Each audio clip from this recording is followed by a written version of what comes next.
ദൈവനാമം അതിയായി മഹത്വപ്പെടുമാറാകട്ടെ. നിങ്ങൾ ശ്രവിക്കുന്നത് ജീസസ് വോയിസ് മെസ്സേജ്. എല്ലാ ദൈവമക്കൾക്കും കർത്താവായ യേശുക്രിസ്തു നാമത്തിൽ സ്വാഗതവും സ്നേഹവന്ദനവും അറിയിച്ചുകൊണ്ട് ഒരു വചനം പ്രാർത്ഥനയോടെ നിങ്ങളുടെ മുന്നിൽ വയ്ക്കുന്നു. അതിനായി തിരഞ്ഞെടുത്ത തിരുവചനം വിശുദ്ധ മത്തായി എഴുതിയ സുവിശേഷം അധ്യായം 1 വാക്യം 1. അബ്രഹാമിൻ്റെ പുത്രനായ ദാവീദിൻ്റെ പുത്രനായ യേശുക്രിസ്തുവിൻ്റെ വംശാവലി. കർത്താവിൽ പ്രിയരെ, നാം വായിച്ചു കേട്ട വിശുദ്ധ മത്തായി എഴുതിയ സുവിശേഷം 1 അധ്യായം 1 വാക്യത്തിൽ യേശുക്രിസ്തുവിൻ്റെ വംശാവലിയെക്കുറിച്ചാണ് എഴുതിയിരിക്കുന്നത്. ദൈവപുത്രൻ്റെ വംശാവലിയിൽ വളരെ പ്രധാനപ്പെട്ട 2 പേരുകളാണ് നാം ഇവിടെ കാണുന്നത്. ഒന്ന്, വിശ്വാസികളുടെ പിതാവ് എന്നറിയപ്പെടുന്ന അബ്രഹാം.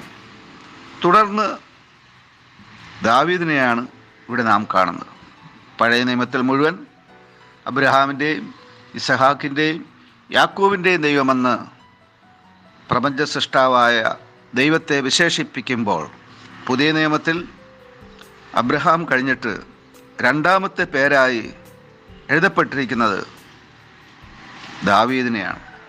എങ്ങനെ ദാവീദ് പുതിയ നിയമത്തിൽ 1-ാം പുസ്തകത്തിൽ 1-ാം അധ്യായത്തിൽ 1-ാം വാക്യത്തിൽ വന്നു?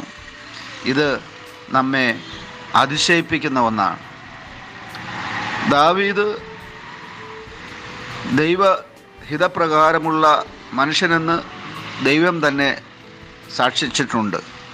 എന്നാൽ ദാവീദിനും തെറ്റുപറ്റിയിട്ടുണ്ട്. ദാവീദും പാപം ചെയ്തിട്ടുണ്ട്, അകൃത്യങ്ങളിൽ വീണിട്ടുണ്ട്. പ്രത്യേകിച്ച് 3 പാപങ്ങളെ ദാവീദിൽ നാം കാണുന്നുണ്ട്. വ്യഭിചാര കുറ്റം, കൊലപാതക കുറ്റം, അതുപോലെ ഇസ്രായേൽ ജനത്തെ എണ്ണിയ ആ മഹാപാതകം. ഇങ്ങനെ പ്രധാനമായി 3 പാപങ്ങൾ ചെയ്ത ഒരു വ്യക്തിയാണ് ദാവീദ്. എന്നാൽ ഈ പാപങ്ങൾ ചെയ്ത ദാവീദ് എങ്ങനെ പുതിയ നിയമത്തിൽ വന്നു?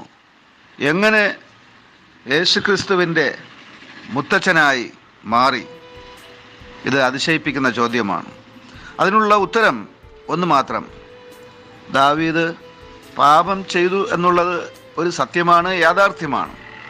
എന്നാൽ ദാവീദ് ദൈവസന്നിധിയിൽ തന്നെ സമ്പൂർണമായി താഴ്ത്തി സമർപ്പിച്ചുകൊണ്ട് തൻ്റെ പാപങ്ങളെ ഏറ്റുപറഞ്ഞുപേക്ഷിച്ച് പാപക്ഷമ നേടുവാൻ ഇടയായി. ദാവീദിൻ്റെ പാപത്തെ ഓർമ്മപ്പെടുത്തിയ പ്രവാചകൻ്റെ മുമ്പിൽ തന്നെ താഴ്ത്തിക്കൊണ്ട് അവൻ ഒരു പാപിയാണെന്ന് സമ്മതിക്കുകയും ദൈവത്തോട് പ്രാർത്ഥിക്കുകയും ചെയ്തു. ദാവീദിൻ്റെ കരച്ചിലാണ് 51-ാം സങ്കീർത്തനത്തിൽ നാം കാണുന്നത്. കരഞ്ഞ് കണ്ണുനീരൊഴുക്കി അവൻ ദൈവത്തോട് പ്രാർത്ഥിച്ച് അനുതപിച്ച് തൻ്റെ കുറ്റം ഏറ്റുപറഞ്ഞ് ഉപേക്ഷിച്ചു. എനിക്ക് നിർമ്മലമായൊരു ഹൃദയം തന്ന് അനുഗ്രഹിക്കണമേ എന്ന് പ്രാർത്ഥിച്ചു. നിൻ്റെ സന്നിധിയിൽ നിന്നും എന്നെ തള്ളിക്കളയരുതേ എന്നും ദാവീദ് ദൈവത്തോട് പ്രാർത്ഥിച്ചു. ഈ സോപ്പ് കൊണ്ട് എന്നെ ശുദ്ധീകരിക്കണമേ, യേശുക്രിസ്തുവിൻ്റെ രക്തത്തിൻ്റെ അടയാളമായ ആ ഈ സോപ്പ്, അതുകൊണ്ട് എന്നെ ശുദ്ധീകരിക്കണമേ എന്ന് ദാവീദ് പ്രാർത്ഥിച്ചു. അനുതപിച്ച ദാവീദിന് ക്ഷമ ലഭിച്ചു. അങ്ങനെ കൃപ ലഭിച്ചു. ദൈവത്തിൻ്റെ വലിയ അനുഗ്രഹം ലഭിച്ചു. ദൈവം വീണ്ടും അവനെ അനുഗ്രഹിക്കുവാൻ ഇടയായി.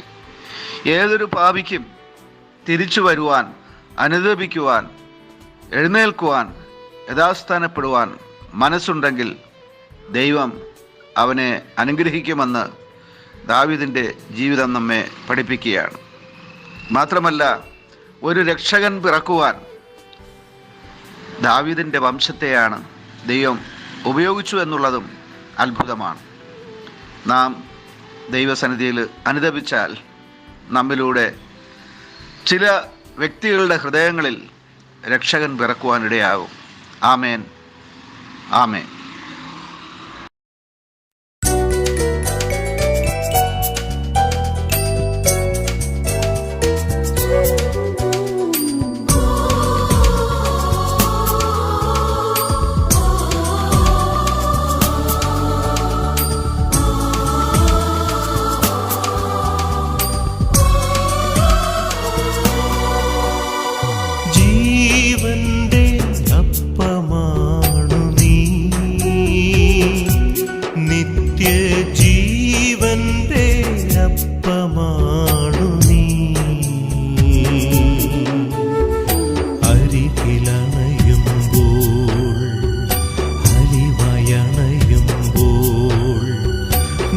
മിഴികളിൽ മൊഴികളിൽ സ്നേഹസ്പർശനമായി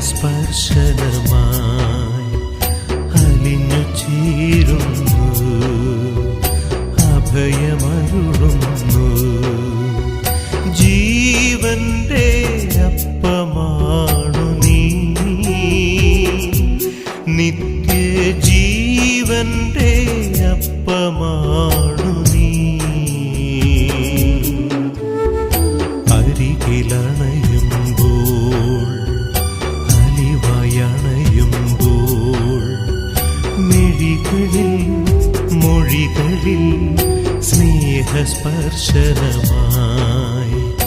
അലിഞ്ഞു ചേരുന്നു, അഭയമരുളുന്നു. കാലങ്ങളോളം കാത്തിടുന്ന രക്ഷകൻ പേടകമിന്നിവിടെ, ജീവന്റെ പൂജ്യമേ നിത്യവും എന്നിൽ കൂടെ വസിക്കണമേ. കാലങ്ങളോളം കാത്തിടുന്ന രക്ഷകൻ പേടകമിന്നിവിടെ, ജീവന്റെ പൂജ്യമേ നിത്യവും എന്നിൽ കൂടെ വസിക്കണമേ.